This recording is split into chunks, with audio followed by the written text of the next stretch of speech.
আর বিশেষ দ্রষ্টব্য একটা কথা যে আমেল সাধারণত চার ধরনের হয়ে থাকে। আমেল কয় ধরনের হয়ে থাকে?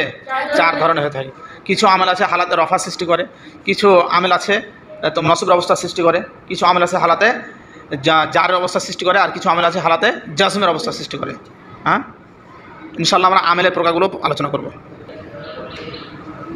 আমেলের চারটা অবস্থা হয়ে থাকে। সাধারণত আমেলের চারটা অবস্থা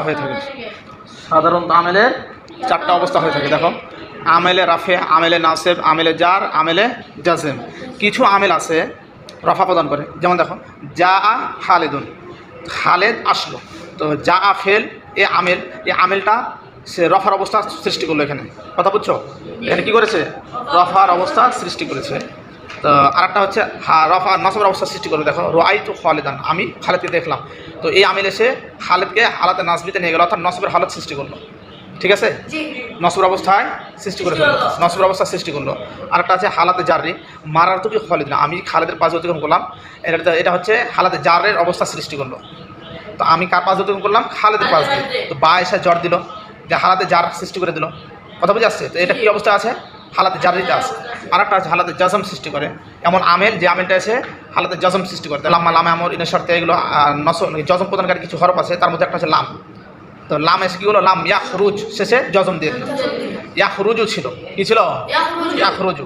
লাম এসে শেষে জজম দিয়ে কী করলো? লাম ইয়াখরুজ হয়ে গেল। আর আরেকটা আছে হালাতে নসব সৃষ্টি করে ফেলের মধ্যে, সেটা হচ্ছে লাই ইয়াখরুজা। তো এখানে আসবে হালাতে নসব সৃষ্টি লাই ইয়াখরুজা হবে তখন। আনলান কাইদান এগুলো নসব দেয়, ফেলের মধ্যে শুরুতে এসে শেষে নসব দেয়। তো এটাও কী করে? হালাতে নসব সৃষ্টি করে। তো সব মিলিয়া আমেল চারটা অবস্থা সৃষ্টি করে, রফা, নসব, জার এবং জজম। আর আমেল দুই ধরনের, আমেল দুই ধরনের হয়। একটা হচ্ছে প্রকাশ্য, একটা হচ্ছে অপ্রকাশ্য। যেমন প্রকাশ্য আমেল, এগুলো সব প্রকাশ্য আমেল দেখা যাচ্ছে। যা আমেল, রায় তো আমেল, এটা বা হরফে যার আমেল, লাম আমেল, এগুলো দেখা যাচ্ছে। এগুলো সব প্রকাশ্য আমেল, বুঝছো? যদি আরেকটা উদাহরণ দেই, যেমন জাইদুন কয়ম বা খালিদুন কয়ম, খালিদ দণ্ডমান। তো খালেদের শুরুতেও আমেল নাই এবং কয়মনের শুরুতে আমেল নাই, এটাকে বলা হয় আমেলে মানবী। কিছু আছে আমেলে লাফজি, কিছু আছে আমেলে মানবী। আমেলে লাফজি যেগুলো প্রকাশ্য দেখতে পাচ্ছি, আমেলে মানবী সেগুলো দেখা যায় না। ঠিক আছে, বলে উজ্জ্ব থাকে। যেমন খালেদুন আয়ম, খালেদ দণ্ডমান, খালেদকে কে পেশ দিল আর কয়মকেও কে পেশ দিল, এটা আমরা দেখতে পাচ্ছি না। কিন্তু অনেক নাহবিতুন বলেন যে ইবতেদাই হচ্ছে খালেদের আমেল। ইবতেদা মানে শুরু হওয়াটাই আমেল একটা। ইবতেদা হচ্ছে খালেদের আমেল, ইবতেদা খালেদকে পেশ দিয়েছে, খালেদ তখন কায়েমকে পেশ দিয়েছে, এরকম কথা বলে। তো যাই হোক, আমরা জানতে পারলাম যে আমেল দুই ধরনের হয়ে থাকে, তোমার মানবী এবং লাফজি। মানবী যেগুলো দেখা যায় না, আর লাফজি যেগুলো দেখা যায়, যেটা আমরা প্রকাশ্যে এখানে দেখতে পেলাম। ঠিক আছে, পরবর্তী আলোচনা আসবে, আমেল লাফজি মানবী নিয়ে আলোচনা আসবে, আমরা ওখানে আলোচনা করবো বিস্তারিত ইনশাআল্লাহ।